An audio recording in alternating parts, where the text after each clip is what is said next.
Muy buenos días, amados hermanos y amigos. Bonjour, bien-aimés frères et amis présents. C'est une très grande bénédiction pour moi d'être ici à Venado, un endroit que Bermúdez et moi avons visité en 1960 et... Combien, Miguel? 71. Et 27 ans après, nous sommes de nouveau ici. Nous étions aussi venus il y a environ 1 ou 3 ans ici. Et pour moi, il est vraiment bénissant d'être ici de nouveau à Venado,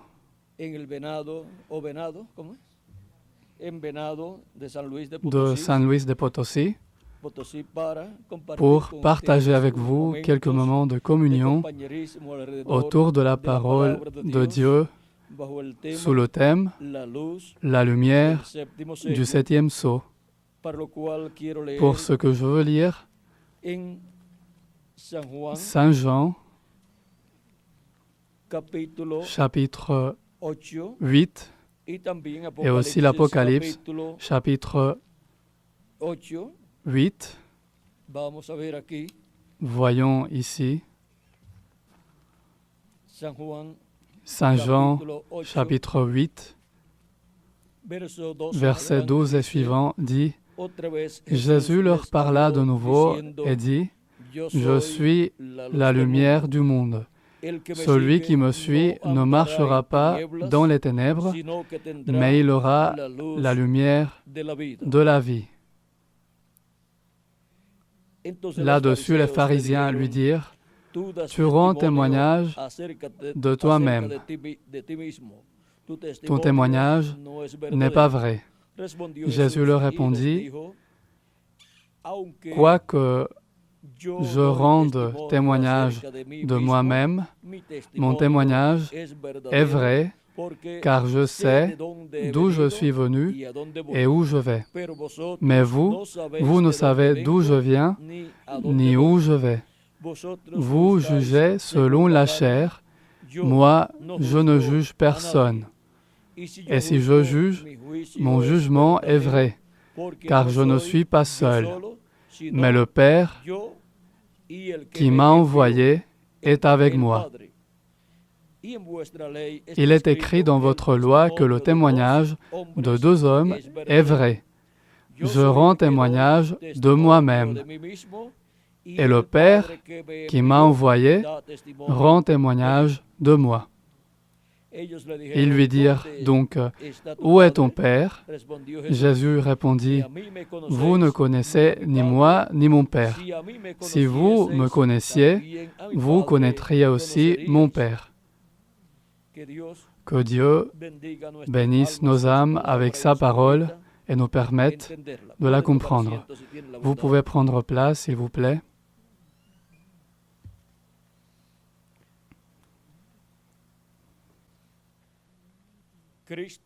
Christ s'identifie comme la lumière du monde dans ce passage que nous avons lu. Car la lumière est toujours la manifestation de la parole correspondant à chaque âge ou dispensation. Il n'y a pas de lumière sauf par la parole de Dieu correspondant à chaque âge et à chaque dispensation. Le précurseur de la seconde venue de Christ a dit, dans le livre des citations, page 120, verset 10, 65, « Il était la lumière confirmée de ce jour-là. » Voyez-vous? Mais il y a davantage de paroles qui doivent être confirmées. Il doit confirmer davantage de paroles. Et lorsque la dernière parole est confirmée, alors la mort est engloutie dans la victoire. Et les morts en Christ ressusciteront, le millénium commencera. Nous avons ici la promesse davantage de lumière pour le dernier jour, où cette lumière, cette parole qui sera confirmée, lorsqu'elle est confirmée, sera la lumière du monde pour la race humaine, pour le glorieux 7e millénaire et le royaume millénaire. Voyez-vous la parole promise de la venue du Messie il y a 2000 ans, lorsque cette promesse a été accomplie en chair humaine en la personne de Jésus, a été quoi? La lumière du monde. Et celui qui suivit cette parole faite chair suivait la lumière du monde, parce que la parole faite chair accomplie pour chaque âge ou pour chaque dispensation est la lumière de cet âge ou de cette dispensation. Et l'Écriture nous dit, au commencement était la parole, et la parole était avec Dieu, et la parole était Dieu. Elle était au commencement avec Dieu. Saint Jean chapitre 1, verset 1 et suivant. Et le verset 14 dit, « Et la parole a été faite chair, et elle a habité parmi nous, pleine de grâce et de vérité. Et nous avons contemplé sa gloire, une gloire comme la gloire du Fils unique venu du Père. » Voyez maintenant comment la parole s'est faite chair et est devenue quoi? La lumière du monde. Il a dit, « Je suis la lumière du monde. Et celui qui me suit ne marchera pas dans les ténèbres, mais il aura la lumière de la vie. » Et voyez comment Christ, la parole, la lumière de la vie, quand il est manifesté, il est la lumière de tout être humain. Maintenant, regardez ici ce que nous dit le précurseur de la seconde venue de Christ. Et cette lumière du soir, bien sûr, la grande lumière viendra où Jésus lui-même se manifestera ici sur la terre ou au-dessus dans les cieux en prenant son épouse. Et puis le millénaire commencera. Mais nous passerons par l'un des moments les plus terribles par lequel l'être humain n'a jamais passé auparavant. Voyez maintenant comment la grande lumière qui viendra sera la venue du Seigneur. Et c'est la parole, davantage de parole qui doit être confirmée, c'est-à-dire accomplie en chair humaine. Et quand la dernière parole sera confirmée ou sera accomplie en chair humaine, alors viendra la résurrection des morts et la transformation de nous qui vivons. Et cette dernière parole qui doit être confirmée, ratifiée, manifestée en chair humaine est la seconde venue de Christ. Maintenant, nous devons comprendre ce mystère parce que si nous ne comprenons pas ce mystère, notre frère Branham a dit que tout serait si simple que si nous ne veillons pas, on l'ignorera et on ne se rendra même pas compte de l'accomplissement du 7e sceau, c'est-à-dire l'accomplissement de la seconde venue de Christ. Parce que le 7e sceau est la seconde venue de Christ. Apocalypse chapitre 8, verset 1 dit de la manière suivante. Je veux lire. Il est dit, quand il ouvrit le 7e sceau, il y eut dans le ciel un silence d'environ une demi-heure. Maintenant, voyez-vous, ce mystère contenu dans le 7e sceau est la seconde venue de Christ. Et, dit notre frère Branham, le précurseur de la seconde venue de Christ, voyons ce qu'il dit à la page 119 du livre des citations en espagnol, verset 10, 58. je serai peut-être en train de bâtir une plateforme pour que quelqu'un d'autre monte dessus. Je serai peut-être repris avant ce moment-là. Mais je crois vraiment que nous en sommes si près que je ne mourrai pas de vieillesse. C'est-à-dire, je ne mourrai pas d'un âge avancé. Bien que j'ai 54 ans, je ne mourrai pas de vieillesse avant sa venue. Avant la venue à qui? Avant la venue du septième sceau, Christ dans sa seconde venue. C'est-à-dire jusqu'à ce que Christ accomplisse ici, sa venue accomplisse le septième sceau. À moins que je sois tué d'un coup de fusil ou quelque chose, tué d'une façon ou d'une autre. Mais ce n'est pas la vieillesse qui me fera mourir, il sera venu avant ça. C'est-à-dire, je ne mourrai pas de vieillesse sans qu'il soit ici. À présent, notre frère Branham, qui est né en 1909, il aurait, à présent, 89 ans. À cet âge, la plupart des êtres humains sont déjà partis. Il y en a peu qui dépassent les 70 ans. Ceux qui atteignent 80 ans, dit l'Écriture, sont les plus robustes. Et maintenant, il dit qu'il ne mourra pas de vieillesse jusqu'à ce qu'il soit ici. Voyez maintenant ce qu'il dit ensuite. Mais ce n'est pas la vieillesse qui me fera mourir, il sera venu avant ça.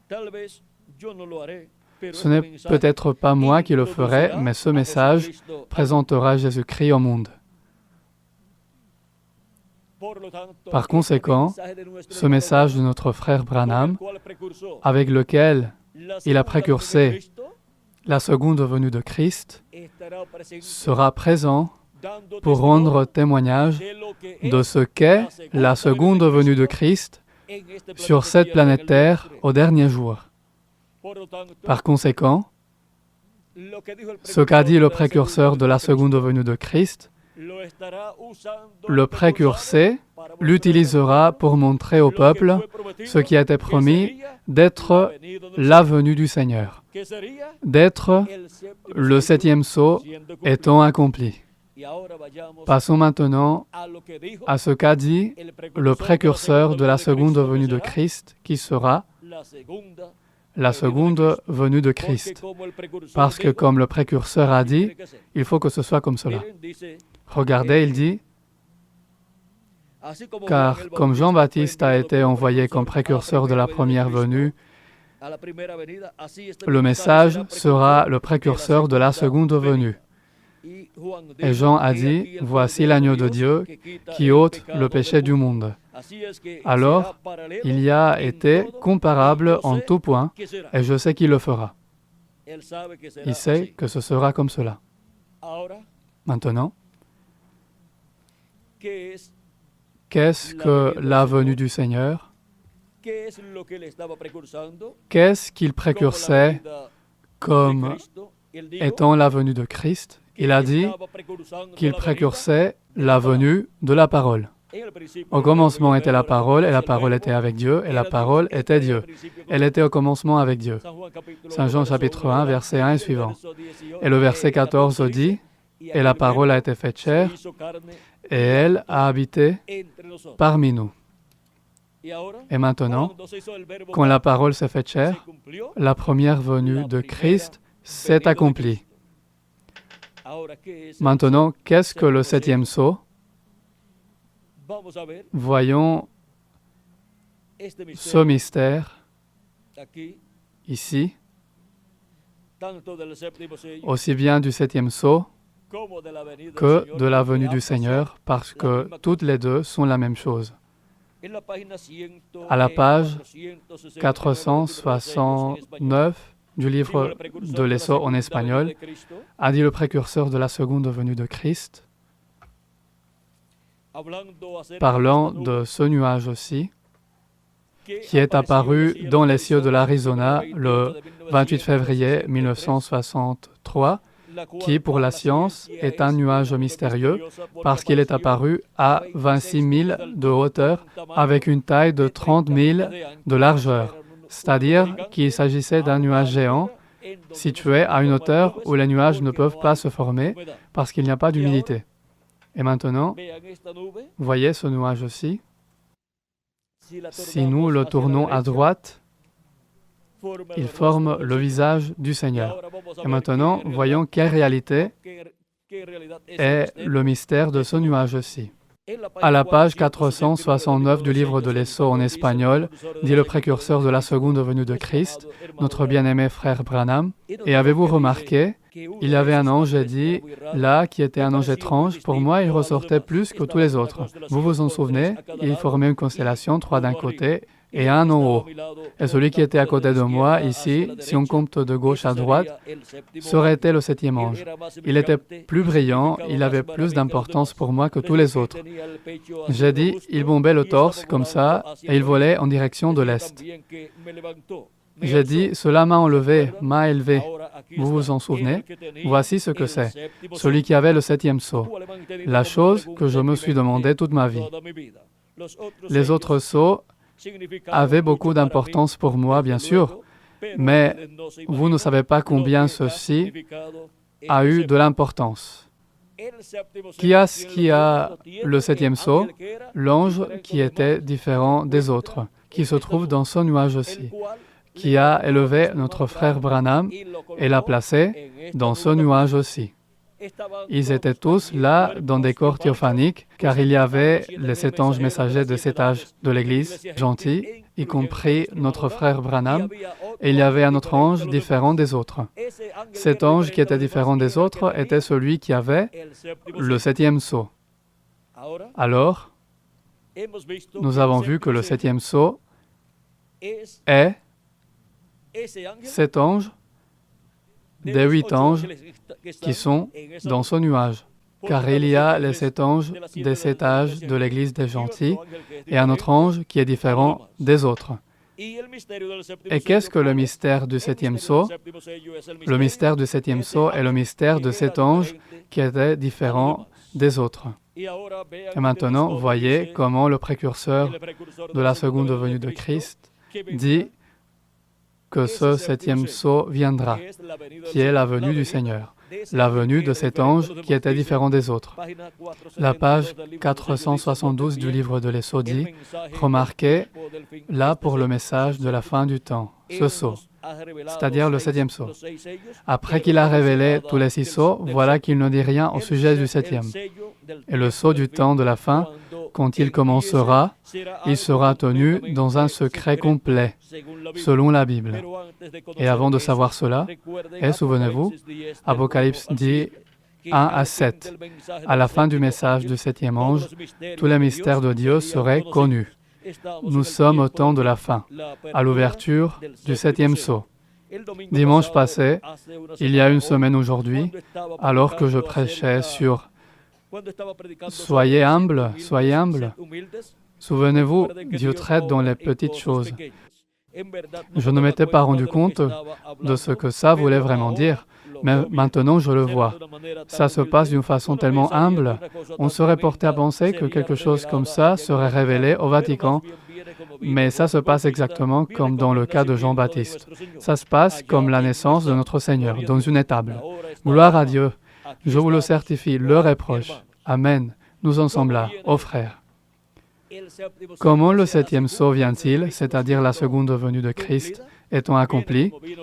Il vient comme Jean-Baptiste est venu et comme la naissance de notre Seigneur à Bethléem en Judée, dans une étable.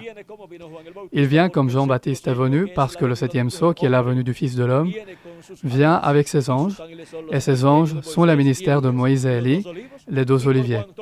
Et puisqu'il vient avec les ministères de ces anges, il vient avec Moïse, qui est l'un des oliviers, et vient avec Élie, qui est l'autre des oliviers. Et Élie venant avec le Fils de l'homme au dernier jour, c'est le ministère d'Élie dans sa 5e manifestation. Ainsi vient le 7e sceau. Il vient comme Jean-Baptiste et vient comme la naissance de Jésus. Parce que le septième sceau, la venue du Fils de l'homme, vient avec ses anges au dernier jour.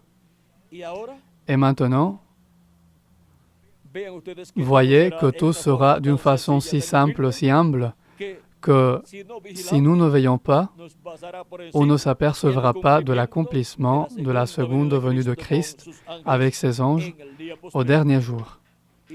Et maintenant, qu'est-ce que la venue d'Élie pour prêcher au peuple hébreu? À la page 399 du livre de l'Essai en espagnol, on lui pose la question numéro 11 au sujet de l'Élie qui prêchera aux Hébreux, qui sera l'un des deux oliviers. Ce sera la 5e manifestation du ministère d'Élie sur terre. On lui demande, l'Élie qui vient prêcher aux Juifs, est-ce le vrai qui a vécu sur terre, ou si ce sera l'esprit d'Élie dans un autre homme? La réponse a été, je suis porté à croire que ce seront des hommes oints de leur esprit. De quel temps? De ce temps-ci. Oints de cet esprit. En effet, vous voyez, il dit, n'est-ce pas que l'esprit d'Élie repose sur Élisée? Vous voyez, l'esprit d'Élie. Et il a fait exactement ce qu'Élie avait fait.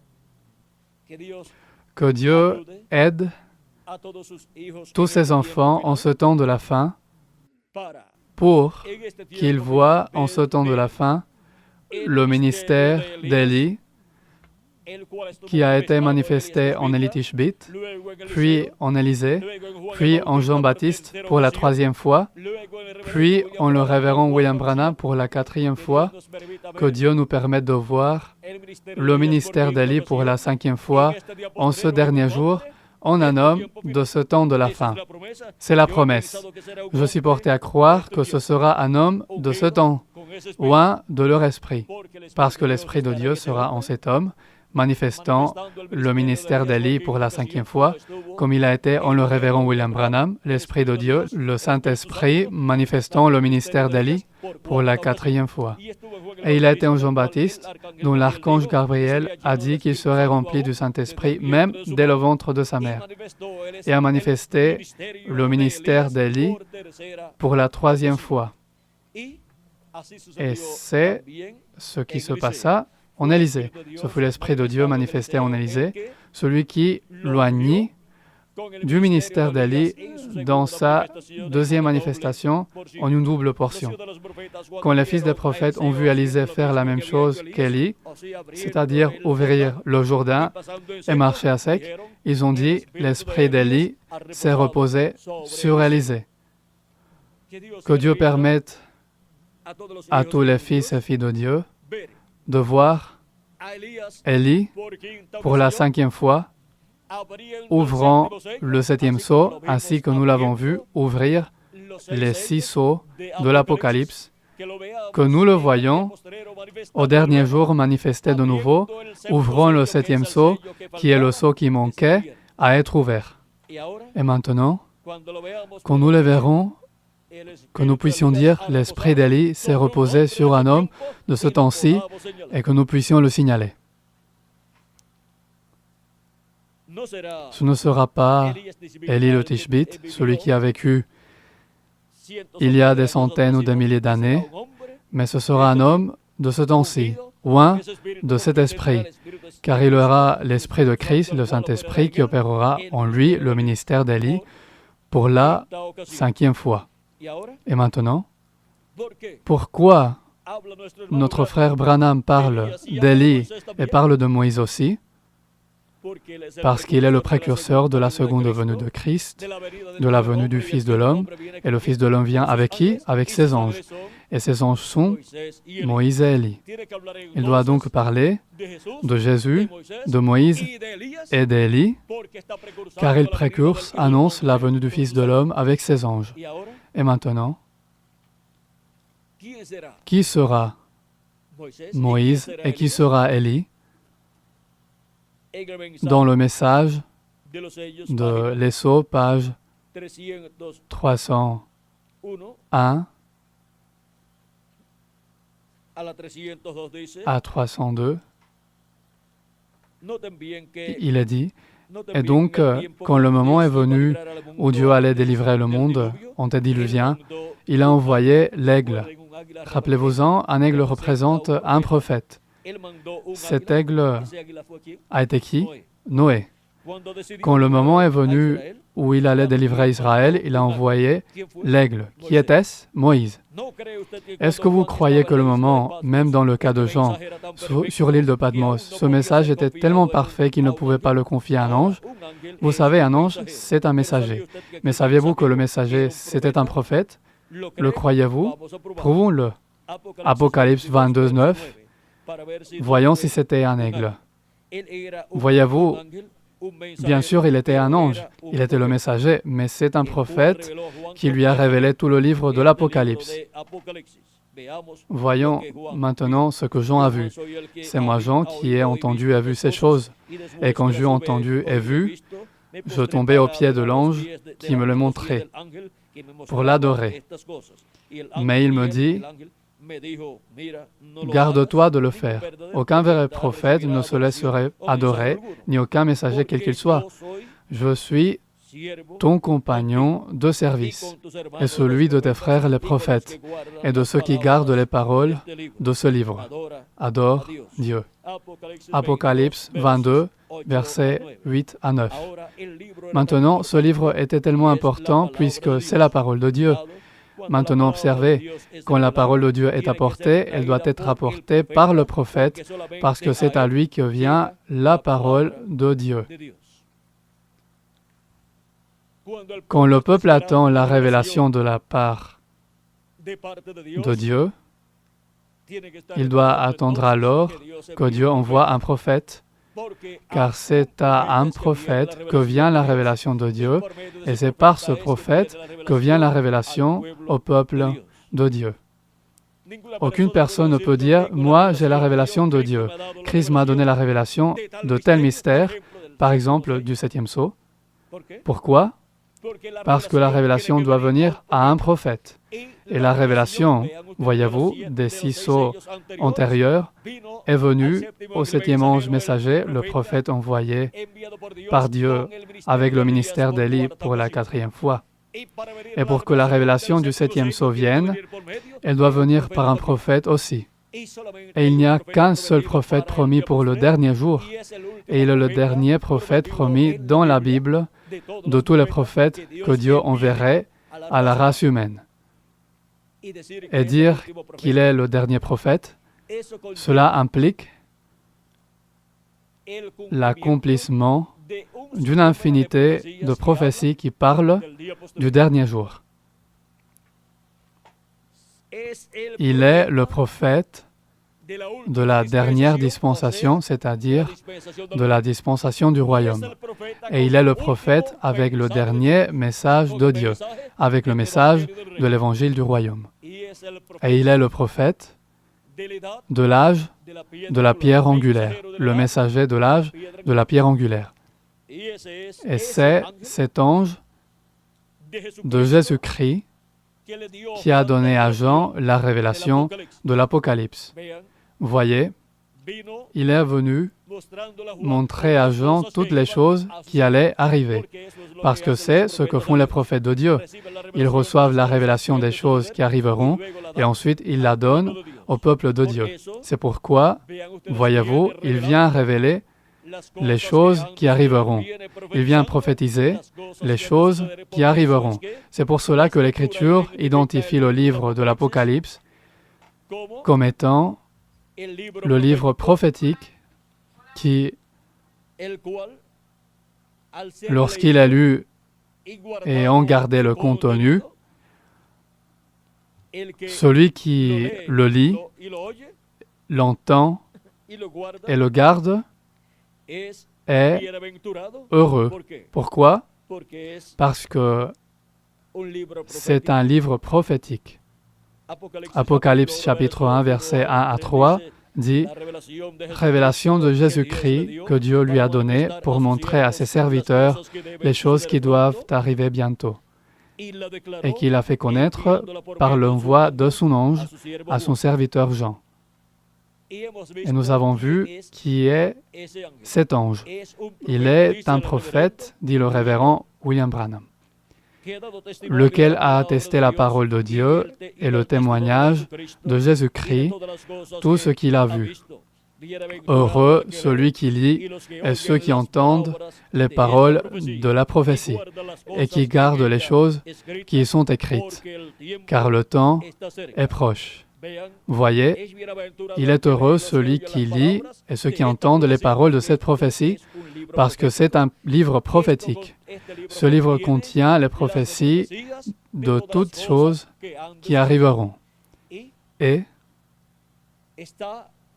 dans ce livre, il y a toute prophétie correspondant au dernier jour et au jour de la dispensation de la grâce. Toutes ces prophéties sont condensées ou résumées ici dans ce livre de l'Apocalypse. C'est pourquoi il est dit, celui qui a des oreilles pour entendre, qu'il entende ce que l'Esprit dit aux églises, parce que le Saint-Esprit parlerait d'âge en âge par les anges messagers de chaque âge. Et écoutez, l'ange messager à chaque âge, ceux qui vivaient en ce temps-là de cet âge, c'était écouter le Saint-Esprit qui était manifesté en l'ange messager de chaque âge. Et pour le dernier jour, nous trouvons que tout cela était en train d'arriver. Le premier âge s'est accompli en Asie mineure, où le Saint-Esprit a parlé à son peuple, à son Église. Il a rendu témoignage des choses qui devaient se faire connaître en ce temps-là, qui se sont fait connaître par Saint Paul. Et écouter Saint Paul, c'était écouter le Saint-Esprit, celui qui était en lui, faisant connaître ces choses correspondant à ce premier âge. Saint Paul disait, « Ce n'est plus moi qui vis, c'est Christ qui vit en moi. » Et maintenant, écouter l'un des anges messagers à l'âge où ils ont été envoyés, c'était écouter le Saint-Esprit à cet âge. Car Christ a dit dans Saint Jean, chapitre 10, qu'il parlerait. Saint Jean, chapitre 10, versets 14 à 16, dit « Je suis le bon berger. Je connais mes brebis et elles me connaissent, comme le Père me connaît et comme je connais le Père. Et je donne ma vie pour mes brebis. J'ai encore d'autres brebis qui ne sont pas de cette bergerie. Celles-là, il faut que je les amène. Elles entendront ma voix et il y aura un seul troupeau et un seul berger. » Comment ces brebis écouteraient-elles la voix de Christ, la voix du bon berger, si Christ est mort, ressuscité et monté au ciel et s'est assis à la droite de Dieu? Comment va-t-il appeler maintenant ces brebis, ses enfants? Par sa manifestation en Saint-Esprit, en l'ange messager de chaque âge. Par chaque ange messager, il a parlé, a appelé et a rassemblé ses brebis à chaque âge. C'est pourquoi le premier âge s'est accompli en Asie mineure et son messager était Saint Paul. Le deuxième s'est accompli en France et son messager était Irénée. Le troisième s'est accompli en France et en Hongrie et son messager était Martin. Le quatrième s'est accompli en Irlande et en Écosse et son messager a été Colomba. Le cinquième s'est accompli en Allemagne et son messager était Luther.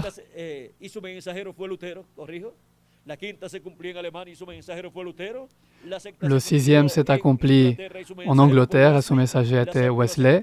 Le septième s'est accompli en Amérique du Nord et son messager a été le révérend William Branham. Et maintenant, l'âge de la pierre angulaire, où s'accomplit-il et qui est son messager?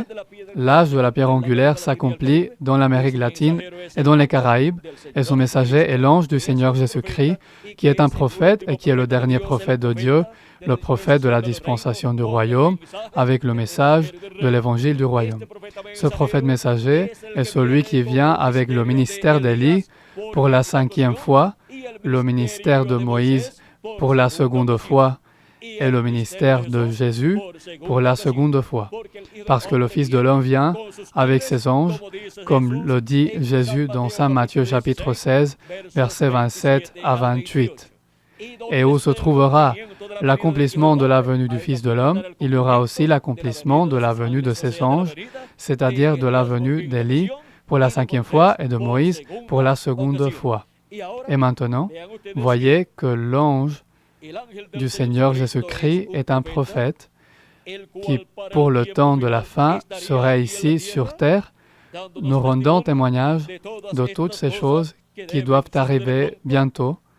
Il sera ici au temps de la fin, pour l'âge de la pierre angulaire, pour faire connaître à tous les fils et filles de Dieu toutes ces choses qui doivent arriver bientôt en ce temps de la fin.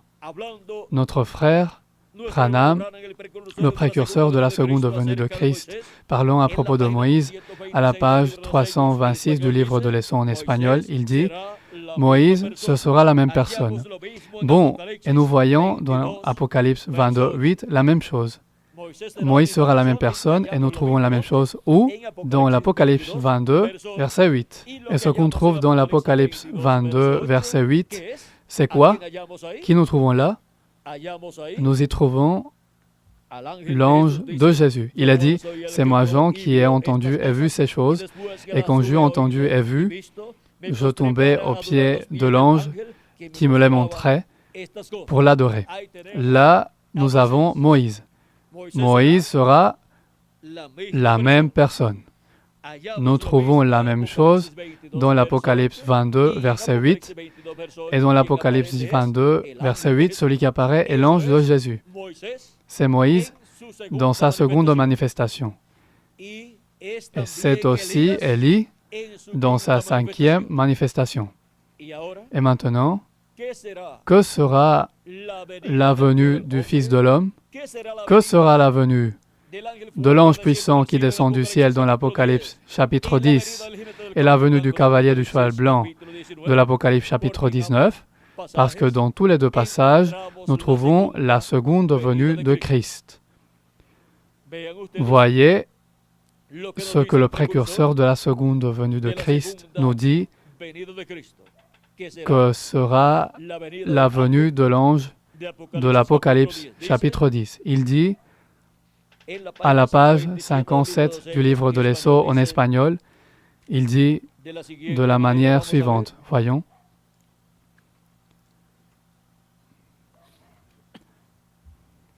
Je vis un autre ange puissant qui descendait du ciel, enveloppé d'une nuée, au-dessus de sa tête, l'arc-en-ciel. Si vous remarquez, c'est Christ, vous voyez. En effet, dans l'Ancien Testament, il était appelé l'ange de l'Alliance. Et il vient tout droit aux Juifs, là, car pour ce qui est de l'Église, c'est terminé. Très bien. Et son visage comme le soleil, et ses pieds comme des colonnes de feu. Vous vous souvenez de cet ange dans Apocalypse 1? Même chose. Un ange, ça veut dire un messager, et il est le messager pour Israël. Voyez, l'Église a été enlevée. Vous voyez là où elle est sur le point d'être enlevée. Il vient chercher son Église. Voyez maintenant que l'ange messager pour Israël vient d'abord pour son Église avant d'aller au peuple hébreu. C'est l'ange de l'Alliance, l'ange de l'Éternel, descendant du ciel enveloppé dans une nuée, qui est Christ en esprit. C'est Christ dans son corps théophanique descendant du ciel. Il est cet ange différent des autres qui était dans son nuage aussi, qui a le 7e sceau. Et le 7e sceau est la venue du Seigneur. Et maintenant, voyez-vous, c'est l'ange qui forme la perruque blanche, les cheveux blancs du Seigneur.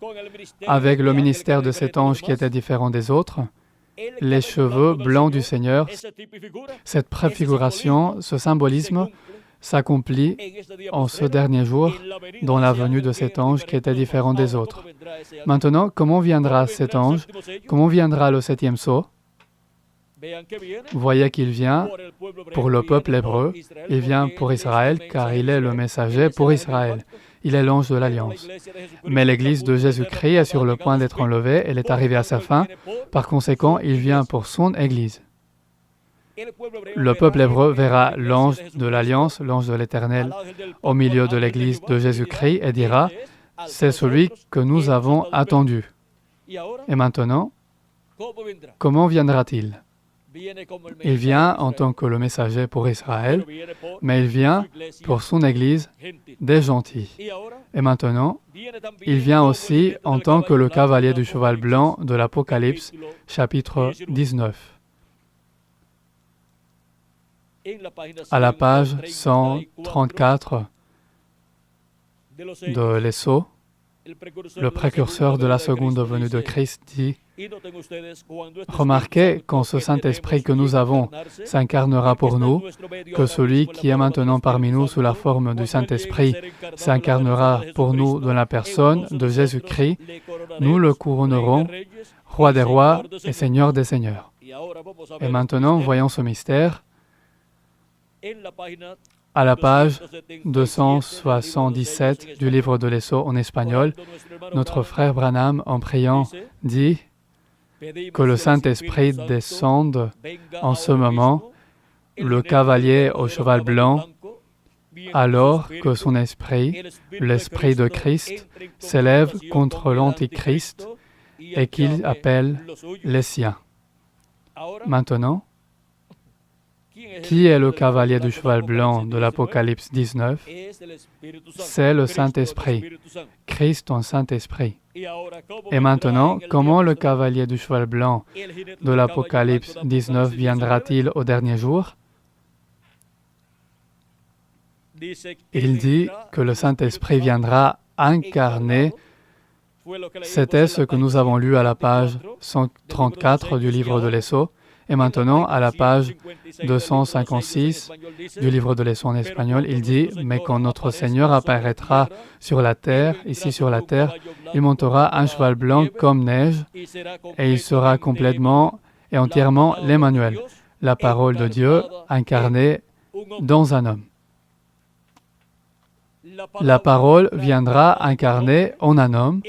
La parole, le Saint-Esprit, viendra incarner en un homme. Et ce sera la venue du cavalier du cheval blanc de l'Apocalypse 19.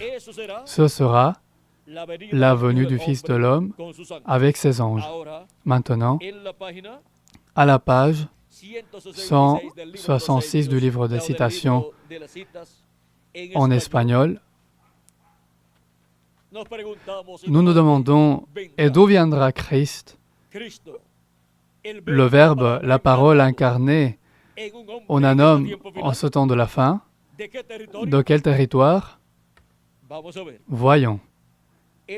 À la page 166 du livre des citations, verset 14, 85, qui est un extrait du message « Le seul lieu d'adoration auquel Dieu a pourvu », pages 1 et 2. Maintenant, il dit, maintenant, je me fais vieux, et je me demandais, est-ce que y aura-t-il un autre réveil? Verrai-je une autre époque? C'est-à-dire, y aura-t-il un autre réveil, un autre renouveau, comme ceux-ci qui ont surgi d'âge en âge lorsque Dieu a envoyé le messager de chaque âge, où il y a eu un réveil et où Dieu a appelé et a rassemblé ses élus? Maintenant, y aura-t-il un autre réveil, un autre renouveau? Il dit, verrai-je une autre époque? Et souvenez-vous bien, il viendra de l'Ouest, c'est-à-dire de l'Ouest, qui est l'Occident. Il viendra de l'Ouest un cavalier sur un cheval blanc. D'où viendra ce cavalier sur ce cheval blanc? De l'Occident, c'est-à-dire de l'Ouest. Nous chevaucherons encore sur cette piste. C'est vrai, dès que nous serons prêts. C'est une promesse. Et où se trouve cette promesse? Elle se trouve dans l'Apocalypse chapitre 19, qui est la venue de Christ sur un cheval blanc comme la neige, et la venue de ce cavalier du cheval blanc est la parole incarnée en un homme. Et ce cavalier sur ce cheval blanc vient de l'Occident, sur le cheval blanc de la parole pure de Dieu. Et maintenant, nous trouvons ici que la venue de la parole incarnée en un homme sera de l'Occident. Le Verbe viendra en un homme de l'Occident, la parole incarnée en un homme. Et maintenant, notre frère Branham, étant l'homme oint de l'esprit d'Élie dans sa 4e manifestation, dit « Nous parcourons encore cette piste ». C'est-à-dire qu'Élie, le ministère d'Élie, parcourra pour la 5e fois la piste ministérielle. Et maintenant, il parcourt la piste ministérielle avec qui? Avec ce cavalier qui vient sur ce cheval blanc, qui est la parole incarnée en un homme. Là où se trouvera la parole, le Verbe incarné et la parole incarnée en un homme, de ce temps de la fin et de l'Occident, puisqu'il doit être un occidental, il y aura aussi le ministère d'Élie pour la 5e fois, chevauchant son chemin ministériel pour la 5e fois. Et il y aura aussi le ministère de Moïse pour la 2e fois, marchant ou chevauchant sa piste ministérielle. Il y aura les 2 oliviers. Avec qui? Avec le Fils de l'homme, avec Christ, avec la parole, l'ange de l'Alliance, l'ange de l'Éternel, avec l'ange qui était différent des autres, venant en chair humaine, en un homme de ce temps de la fin, de et à l'Occident. Nous pouvons voir maintenant que Dieu a déjà accompli à l'ouest le 7e âge de l'Église des gentils dans la partie nord de l'Occident. C'est-à-dire que l'Occident est le continent américain, y compris les Caraïbes, et le continent américain comprend l'Amérique du Nord, l'Amérique centrale, l'Amérique du Sud et les Caraïbes. Et en Amérique du Nord, il a déjà accompli le 7e âge de l'Église des gentils et a manifesté le ministère d'Élie pour la 4e fois en le 7e ange messager. Et maintenant, il se déplace de l'Amérique du Nord à l'Amérique latine et aux Caraïbes, comme il s'est déplacé de l'Asie mineure à l'Europe, et de l'Europe, il s'est déplacé à l'Amérique du Nord. Vous voyez, chaque fois qu'il s'est déplacé d'un endroit à l'autre, il s'est déplacé en l'ange messager de chaque âge. Et maintenant, nous pouvons voir qu'il s'est déplacé de l'Amérique du Nord à l'Amérique latine et aux Caraïbes. Et ainsi que le message de l'Évangile de la grâce est venu des Hébreux aux gentils, il est passé de la terre d'Israël à l'Asie mineure, et de l'Asie mineure est passé à l'Europe, et de l'Europe est passé à l'Amérique du Nord, et de l'Amérique du Nord à l'Amérique latine et aux Caraïbes. Et maintenant, voyez-vous, le précurseur de la seconde venue de Christ a dit quelque chose de très important que nous ne pouvons pas ignorer, car ici, nous avons une très grande révélation des choses qui se produiraient au temps de la fin. Il est dit à la page 12a du livre des citations, verset 115, « Et croyez que Jésus-Christ est le même hier, aujourd'hui et éternellement, que je suis ici pour faire connaître ses œuvres et ses voies. » J'ai beaucoup hésité sur ces choses pendant les 15-16 années que j'ai passées sur le champ de travail.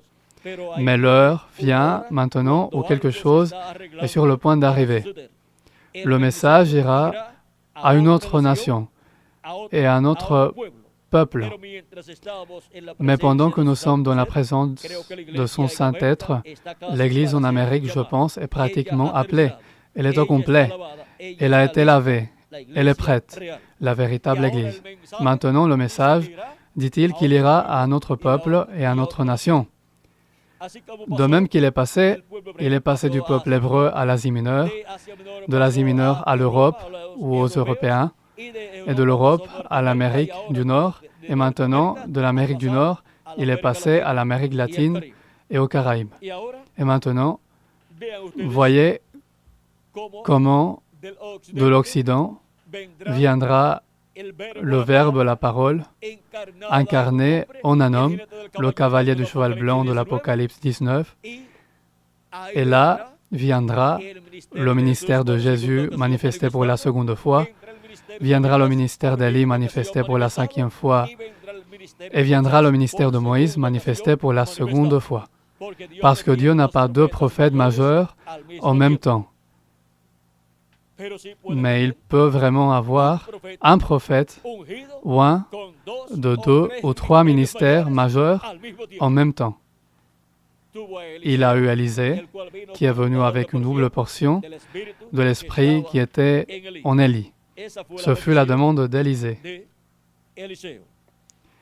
Et maintenant, voyez ce que dit le précurseur de la seconde venue de Christ à la page 474 et 475. Il dit, « Je ne sais pas ce qui va se passer. » Il parle ici du 7e sceau. Et rappelez-vous que le 7e sceau est l'ange qui était différent des autres. Pour que le 7e sceau s'accomplisse sur terre, cet ange, qui était différent des autres, doit venir voiler, manifester en chair humaine. Parce qu'il est la parole, le Verbe, et il doit se faire chair pour que le 7e sceau s'accomplisse ici, sur terre. Et cela est la venue du cavalier du cheval blanc de l'Apocalypse 19, qui est la venue de Christ. Et maintenant, il dit, je ne sais pas ce qui va se passer. Je ne sais pas. Tout ce que je sais, c'est que les 7 tonnerres retiennent ce mystère. Les cieux étaient silencieux. Le contenu du 7e sceau, où est-il? Dans les 7 tonnerres. Les 7 tonnerres sont ceux qui révèlent le mystère du 7e sceau, le mystère de la seconde venue de Christ. Et les 7 tonnerres sont quoi? Alors la voix de l'ange qui descend du ciel, criant comme lorsqu'un lion rugit, et 7 tonnerres faisant entendre leur voix. C'est la voix de Christ, de l'ange de l'Alliance, de l'ange de l'Éternel, venant au dernier jour en chair humaine et parlant à son Église de toutes ces choses qui doivent arriver bientôt, révélant ainsi le mystère de sa venue à son Église à l'âge de la pierre angulaire. De même qu'il est venu d'âge en âge, en le messager de chaque âge, il révèle maintenant sa venue à son Église à l'âge de la pierre angulaire, en chair humaine, en son ange messager du dernier jour. Et ce sera la venue du cavalier du cheval blanc de l'Apocalypse 19, et ce sera la venue de l'ange puissant qui descend du ciel, et ce sera la venue de l'ange qui était différent des autres.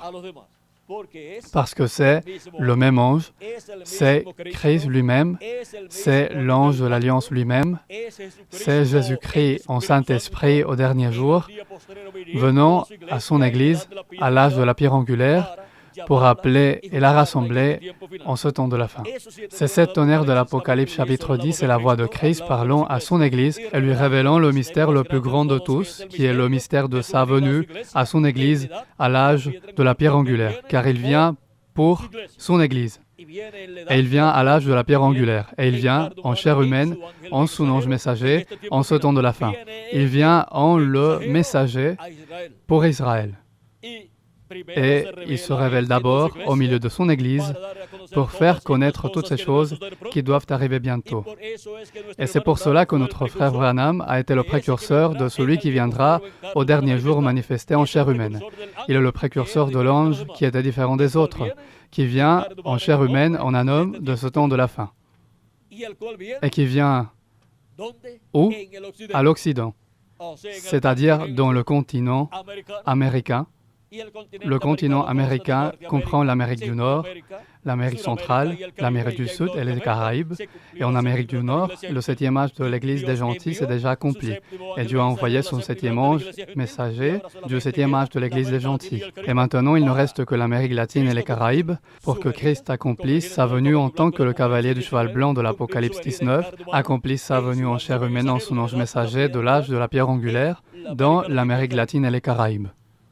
Et ce sera le cavalier du cheval blanc de l'Apocalypse 19 venant de l'Occident pour donner le renouveau, le dernier réveil promis à l'Église du Seigneur Jésus-Christ. À la page 254 du livre de l'Esso en espagnol, regardez ce que dit le précurseur de la seconde venue de Christ là. Et à la page 212, lisons la 212. Et c'est pour cette raison-là qu'aujourd'hui, les réveils qu'on est censé avoir, on a des réveils dénominationnels. On n'a pas eu de véritable mouvement de réveil. Non, non, non, monsieur. N'allez pas vous imaginer qu'on a des réveils. On n'en a pas.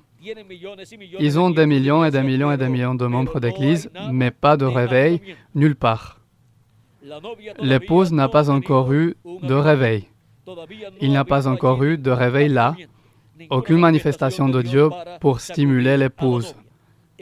C'est ce que nous attendons en ce moment. Il faudra ces 7 tonnerres inconnus là-bas pour la réveiller de nouveau. Il les enverra. Il l'a promis. Qu'est-ce qui donne le dernier réveil à l'Église de Jésus-Christ? Les 7 tonnerres de l'Apocalypse chapitre 10, qui est la voix de Christ, criant comme lorsqu'un lion rugit, et 7 tonnerres faisant entendre leur voix. C'est la voix de Christ dans sa venue. C'est la voix de l'ange puissant qui descend du ciel, venant sur terre, venant en chair humaine, en son ange messager, et nous parlons par son ange messager de toutes ces choses qui doivent arriver bientôt en ce temps de la fin. Maintenant, voyez-vous, il continue à dire, tout ce que je sais, c'est que les 7 tonnerres retiennent ce mystère. Les cieux étaient silencieux. Tout le monde a compris. Il se peut que ce soit le moment, il se peut que ce soit maintenant l'heure où cette personne remarquable dont nous attendons l'entrée en scène pourrait bien entrer en scène. Peut-être que ce mystère que j'ai exercé en essayant de ramener les gens à la parole de Dieu a posé un fondement. Et si c'est le cas, je vous quitterai pour de bon. L'accomplissement de la venue de Christ aura comme fondement le message du précurseur de sa venue, le révérend William Branham. Et si c'est le cas, je vous quitterai pour de bon. Nous ne serons pas 2 ici en même temps. C'est-à-dire le précurseur et le précurseur annoncé ne seront pas ici en même temps. Mais il dit, et si c'est le cas, c'est-à-dire, et même si les 2 étaient ici en même temps, et si c'est le cas, lui, il va croître. De qui parle-t-il? D'une personne. Lui, il va croître, moi, je vais diminuer. Je ne sais pas, mais Dieu m'a accordé le privilège de regarder et de voir de ce que c'était. Voyez-vous, de voir cette partie-là se dérouler. Et maintenant, voyons ce qu'il dit au sujet du temps où le 7e sceau sera ouvert, le mystère de la seconde venue de Christ. Page 492 et 93 dit, bon, nous avons maintenant complété ici, par la grâce de Dieu, tous les mystères des 6 sceaux qui avaient été scellés, et nous comprenons et nous savons là que le 7e sceau ne doit pas être porté à la connaissance du public. Donc, sa venue, l'heure de sa venue au moment de la destruction de la terre, vous savez, il a dit là, quel sera le signe de la venue de la fin du monde? Dans Matthieu 24, là, quand ils lui ont posé la question, il a enchaîné jusque-là, il a parlé d'Israël qui se rassemblerait comme nation au verset 31. Dans Matthieu 24, 31, mais après, il s'est engagé dans des paraboles. Alors, vous voyez, apprenez du figuier la parabole. Quand vous le voyez pousser ses bourgeons, eh bien, vous savez que le printemps est proche. De même, quand vous verrez ceci arriver, alors sachez que le temps est proche. Matthieu 24, versets 32 à 33. Vous voyez Israël qui se rassemble de sa propre patrie. Mais si vous remarquez, il a omis la révélation du 7e sceau. Et ici, quand le 7e sceau, quand il l'a ouvert, là encore, il a omis cela. Par conséquent, nous voyons que c'est un mystère total. Donc, l'heure où ce mystère doit être connu n'est pas encore venue. Donc, nous savons ce qu'il en est jusque-là. Et on connaîtra le reste à peu près au moment où Jésus apparaîtra sur terre de nouveau pour venir chercher son épouse. Maintenant, quand dit-il que ce mystère du septième sceau se fera connaître? Quand Jésus apparaîtra de nouveau sur terre pour chercher sa fiancée. Et comment apparaît-il? Il apparaît comme l'ange puissant qui descend du ciel, et il est le messager pour Israël, mais il vient pour son Église des gentils, pour l'emmener au festin des noces de l'agneau. Il vient pour l'appeler, la rassembler et lui donner la foi pour être transformé et enlevé en ce temps de la fin. Il vient parler à son Église comme lorsqu'un lion rugit et les 7 tonnerres font entendre leur voix et révèlent le mystère du septième sceau, révèlent le mystère de sa venue, révèlent le mystère de la venue de l'ange qui était différent des autres, qui se trouve dans ce nuage aussi. Et maintenant, voyez, quand le septième sceau serait révélé à l'Église du Seigneur Jésus-Christ, le septième sceau qui est la seconde venue de Christ. Et maintenant, nous pouvons voir que le mystère du septième sceau est le mystère de cet ange qui était différent des autres. Parce que cet ange est Christ venant au dernier jour, et là, dans le ciel, est apparu le signe de sa venue. C'est le signe du Fils de l'homme dans le ciel.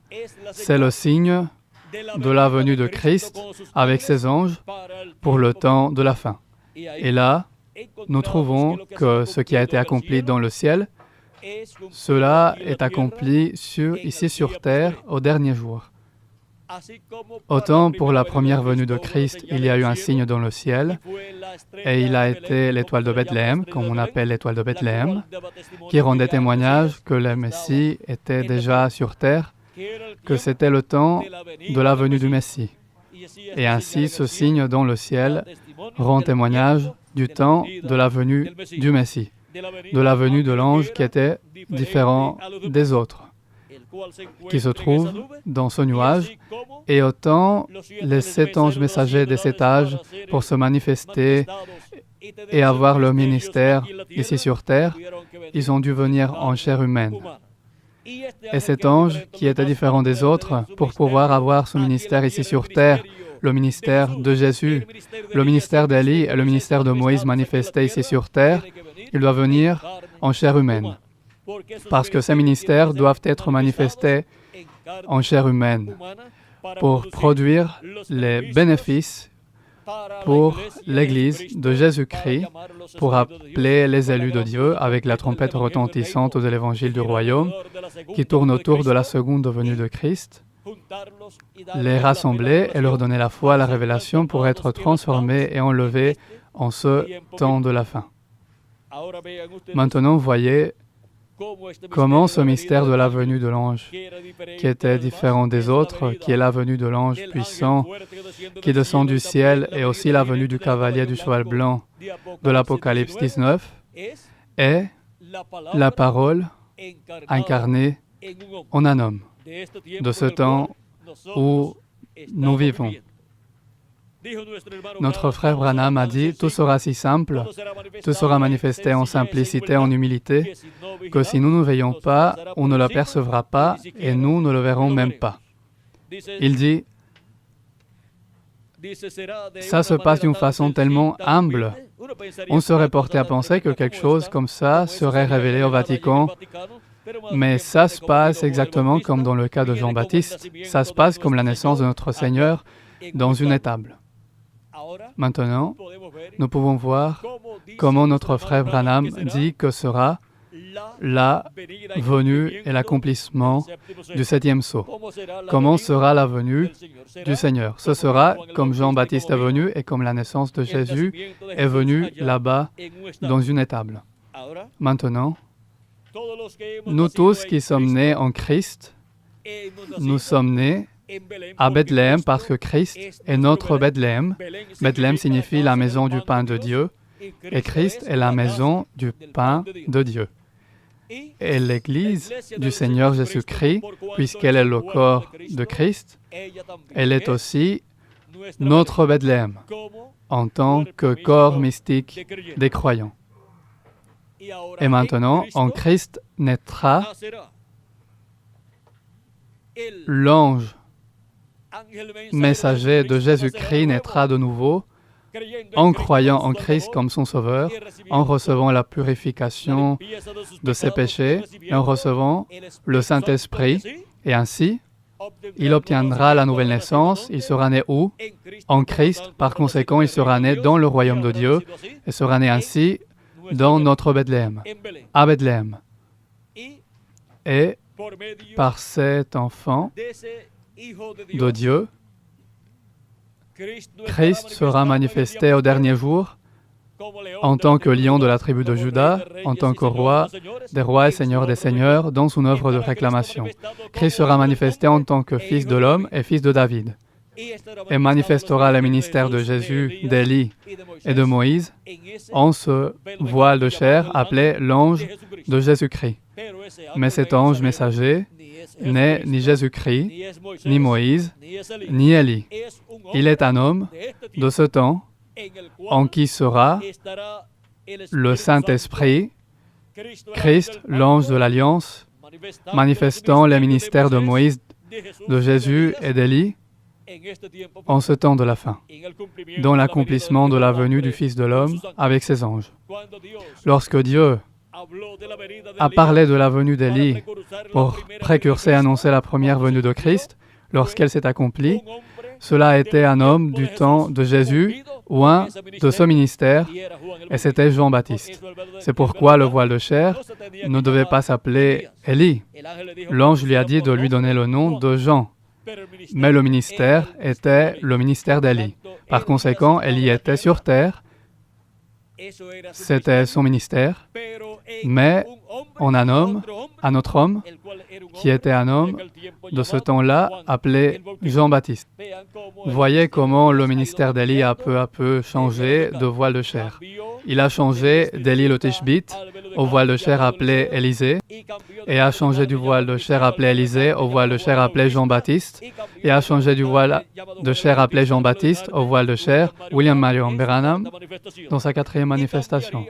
Elle changerait du voile de chair William Branham au voile de chair l'ange du Seigneur Jésus-Christ au dernier jour, qui sera un homme de ce temps-ci, en qui sera le ministère d'Élie pour la 5e fois, le ministère de Moïse pour la 2e fois et le ministère de Christ, de Jésus, pour la 2e fois aussi. Par conséquent, ce qu'Élie a commencé, en ouvrant les sceaux, et il a ouvert 6 sceaux, Élie, dans sa 5e manifestation, le continuera, en ouvrant le 7e sceau à l'Église du Seigneur Jésus-Christ et en lui donnant le réveil du dernier jour par les 7 tonnerres de l'Apocalypse chapitre 10, qui est la voix de Christ lui parlant de toutes ces choses qui doivent arriver bientôt, lui révélant le mystère du 7e sceau et lui donnant ainsi la foi, la révélation d'enlèvement, qui est la révélation de la 2e venue de Christ. Autant la révélation pour le salut, c'est la révélation de la première venue de Christ, comme l'agneau de Dieu, qui ôte le péché du monde sur la croix du Calvaire dans son œuvre de rédemption, autant la foi pour être transformée et enlevée et obtenir le nouveau corps, c'est la foi, la révélation de la 2e venue de Christ, comme le lion de la tribu de Juda, comme roi des rois et seigneur des seigneurs, dans son œuvre de réclamation. Et c'est la révélation que Christ, venant au dernier jour en chair humaine en son ange messager, nous donnera, nous parlera par son ange messager, par ce prophète dispensationnel de la 7e dispensation. C'est la première fois où Christ envoie à son Église un prophète dispensationnel. Par conséquent, il est un prophète plus grand que les 7 anges messagers. C'est pour cela que la manifestation de Christ en son ange messager est la manifestation la plus grande de Jésus-Christ en ses anges messagers au milieu de son Église des gentils. Et ensuite, cela sera révélé au peuple hébreu. Nous pouvons voir maintenant ce mystère de la lumière du 7e sceau. Le 7e sceau est l'ange qui était différent des autres et venant manifester en chair humaine en l'ange de Jésus-Christ. Ce sera la lumière pour toute l'humanité, pour le glorieux 7e millénaire et pour toute l'éternité.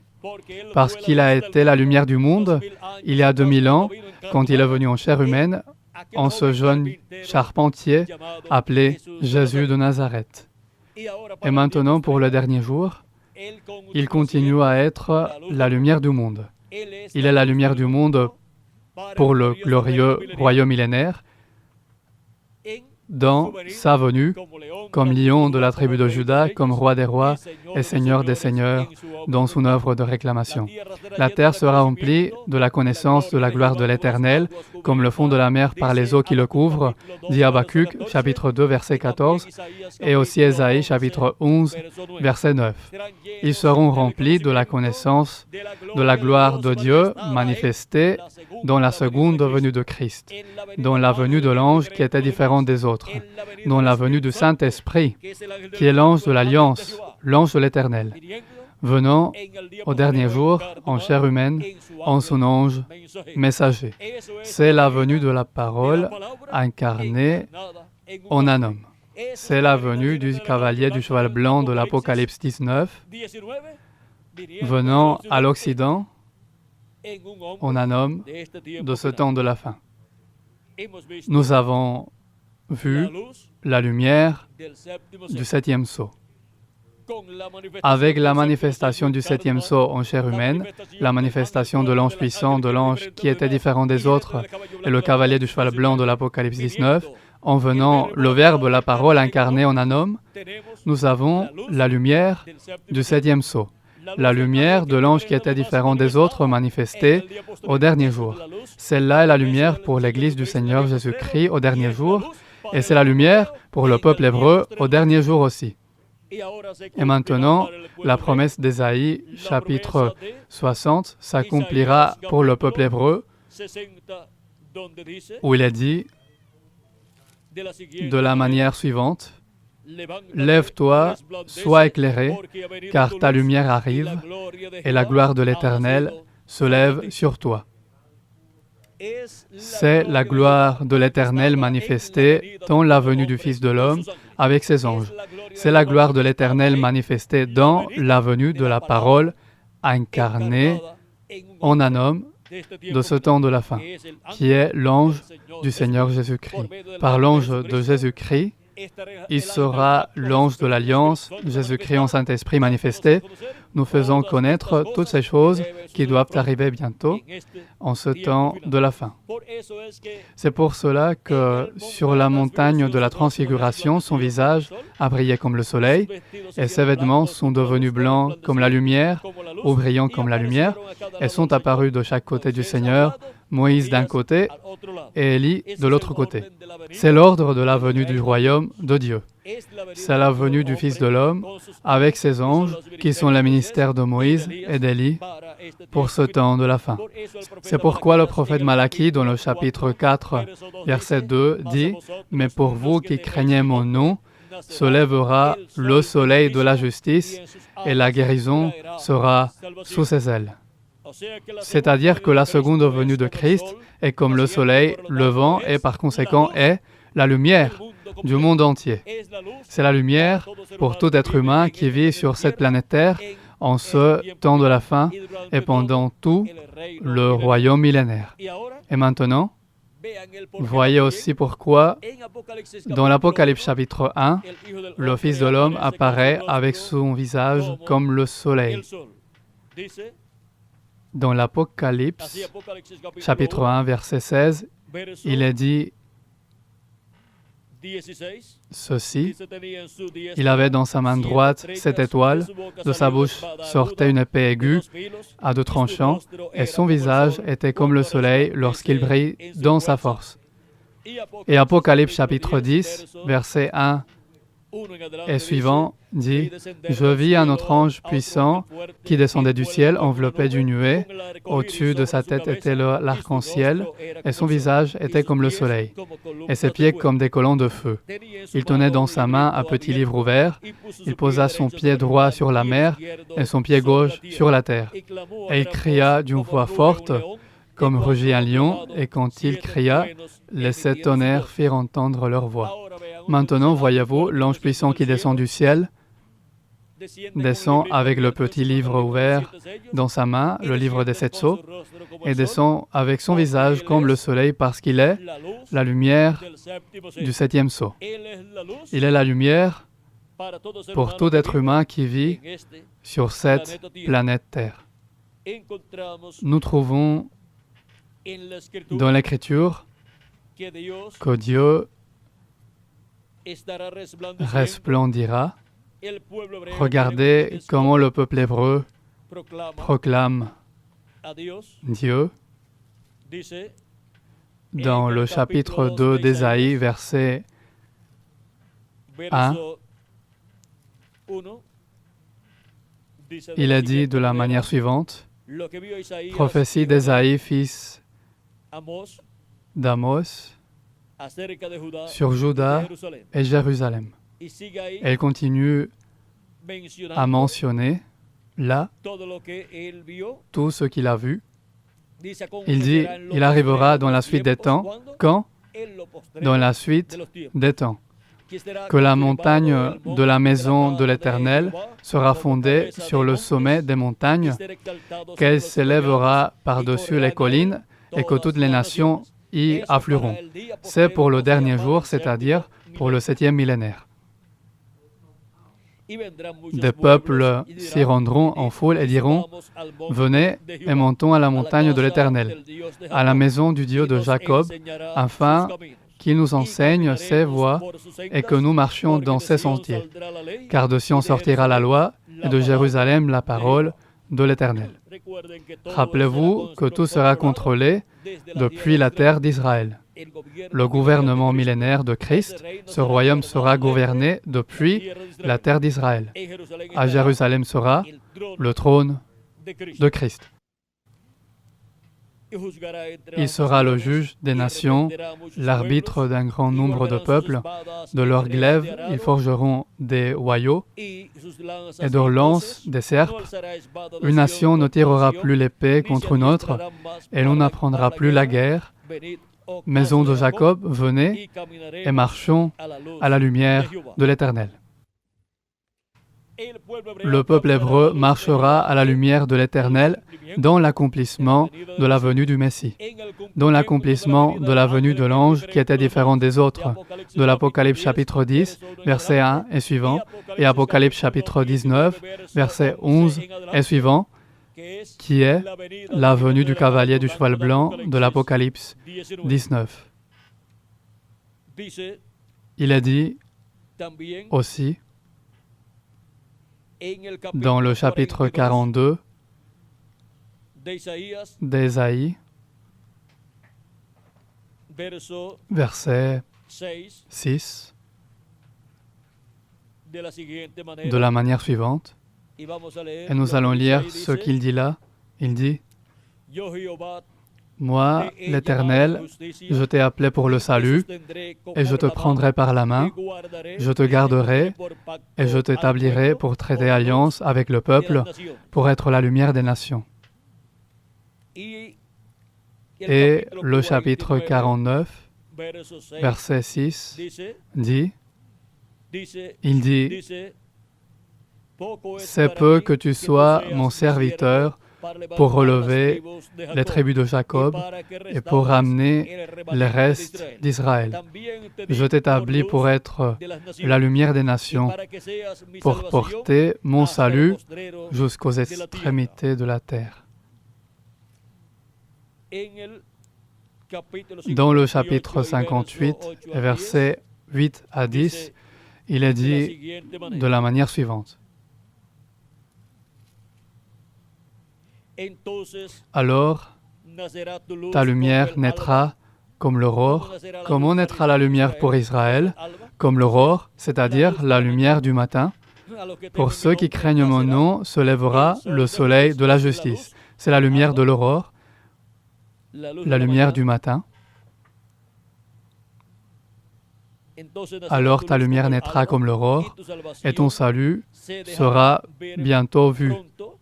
Et ta justice ira devant toi, et la gloire de l'Éternel sera ton arrière-garde. Alors tu appelleras et le Seigneur t'entendra. Vous pleurerez et il dira, me voilà. Si vous enlevez le joug, le doigt menaçant et la vanité qui se parlent parmi vous. Et dans le chapitre 60 d'Ésaïe, verset 19, il est dit, ce ne sera plus le soleil qui te servira de lumière pendant le jour, ni la lune qui t'éclairera de sa lueur. Mais l'Éternel sera ta lumière à toujours, ton Dieu sera ta gloire. Ton soleil ne se couchera plus. Qui est notre soleil? Christ, l'Éternel. Et ta lune ne s'obscurcira plus, car l'Éternel sera ta lumière à toujours, et les jours de ton deuil seront passés. Et maintenant, nous nous tournons vers le psaume 4, verset 6,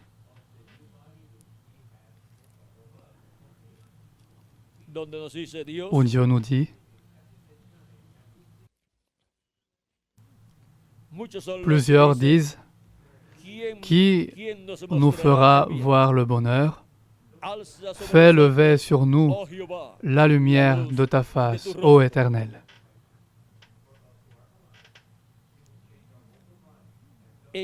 Dans le psaume 36, verset 9, il est dit de la manière suivante.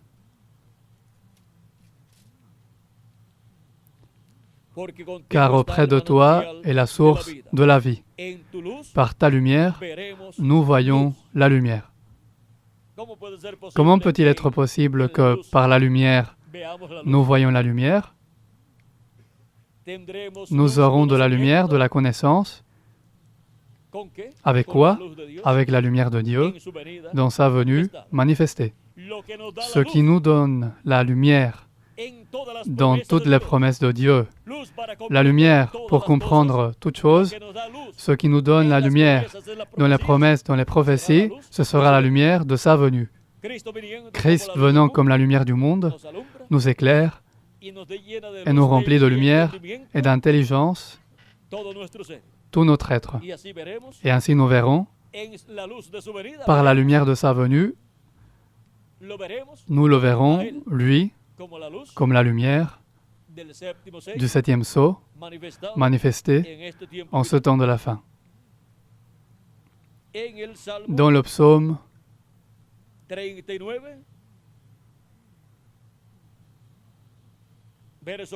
89, verset 15, voyons ce qu'il nous est dit là.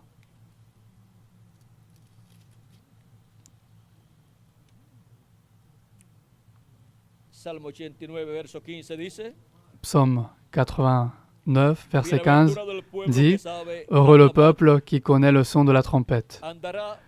Il marche à la clarté de ta face, ô Éternel. » Et voyez que dans Saint Matthieu, chapitre 17, sur la montagne de la Transfiguration, son visage a brillé comme le soleil. Et là, ils ont vu son visage comme le soleil, brillant, resplendissant. Et dans l'Apocalypse chapitre 1, versets 15 et 16, nous trouvons le visage du Fils de l'homme brillant comme le soleil. Et dans l'Apocalypse chapitre 10, verset 1, nous trouvons aussi son visage brillant comme le soleil. Et dans Malachie chapitre 4, nous trouvons la seconde venue de Christ se levant comme le soleil. Il est dit, « Mais pour vous qui craignez mon nom, se lèvera le soleil de la justice et la guérison sera sous ses ailes. Vous sortirez et vous sauterez comme les veaux d'une étable et vous foulerez les méchants, car ils seront comme de la cendre sous la plante de vos pieds au jour que je prépare, dit l'Éternel des armées. Maintenant, comment vient-il? Il vient comme le soleil levant. Celle-là est la seconde venue de Christ et la guérison sera sous ses ailes. Ces ailes sont Moïse et Élie, les ministères de Moïse et Élie. C'est pourquoi sur la montagne de la Transfiguration est apparu un de chaque côté, et Jésus avec son visage brillant comme le soleil. Le soleil est l'astre roi, et Jésus-Christ, le soleil de la justice, la lumière du monde, est le roi des rois et le Seigneur des seigneurs. Voyez-vous ce qu'est son visage comme le soleil? C'est Christ dans sa seconde venue avec Moïse et Élie en tant que roi des rois et Seigneur des seigneurs. De plus, quand on parle de Christ comme le lion de la tribu de Juda et comme le rejeton de David, on parle de Christ comme roi des rois et Seigneur des seigneurs. Parce que le lion est le roi des animaux. Et Christ est le roi des rois et Seigneur des seigneurs. Nous pouvons voir maintenant ces mystères correspondant à la seconde venue de Christ. Et nous pouvons voir comment, pour ce temps de la fin, Christ brillera comme roi des rois et Seigneur des seigneurs et éclairera l'âme et l'intelligence de tous les enfants de Dieu, et la terre sera remplie de la connaissance de la gloire de l'Éternel, car il nous resplendira avec son visage comme le soleil, et il nous éclairera l'âme et l'intelligence afin de pouvoir comprendre tout le programme divin correspondant à ce temps de la fin.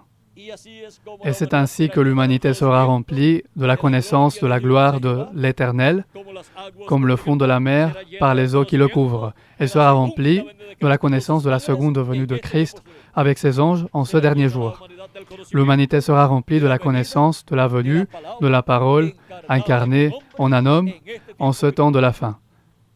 La venue de la parole, du Verbe, en son ange messager, en ce temps de la fin. C'était pour cela que Jean l'apôtre a voulu adorer l'ange de Jésus-Christ à deux occasions, car il a vu en lui la manifestation de Jésus-Christ dans les différentes visions où la venue du Seigneur fut montrée.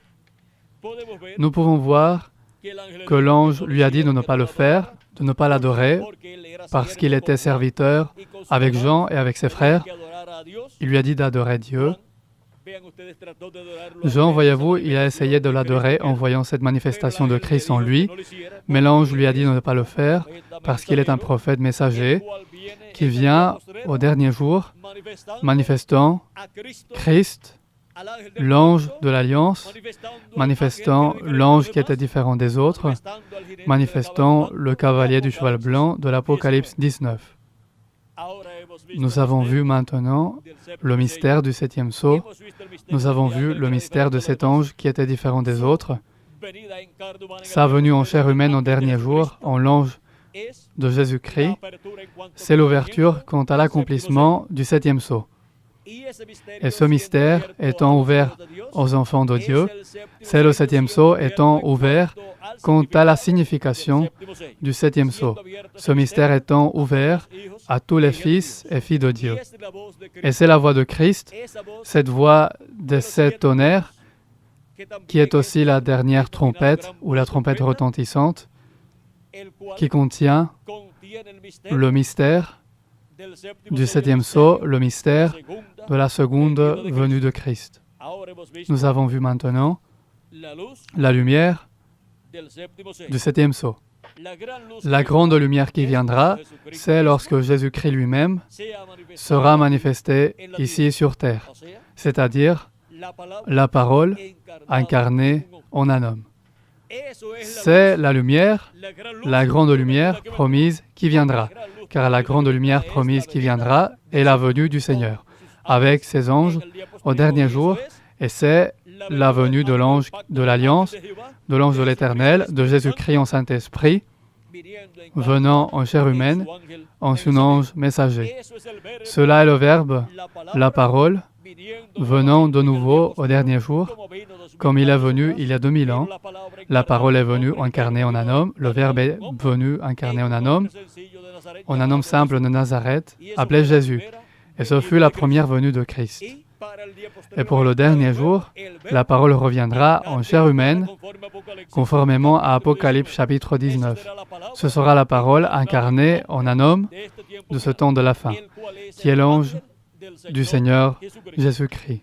Et maintenant, le mystère du septième sceau a été ouvert, a été révélé à l'Église du Seigneur Jésus-Christ en ce temps de la fin, par l'ange qui était différent des autres, venant au dernier jour en l'ange de Jésus-Christ et se manifestant en chair humaine par cet ange messager de Jésus-Christ.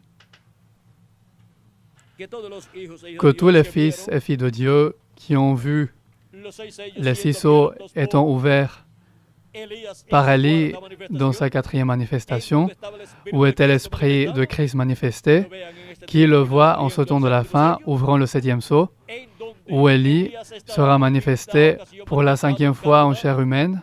Ce ministère sera manifesté en chair humaine au dernier jour, en l'ange de Jésus-Christ, et le ministère de Jésus sera aussi manifesté pour la seconde fois, en ce même voile de chair, et aussi le ministère de Moïse pour la seconde fois.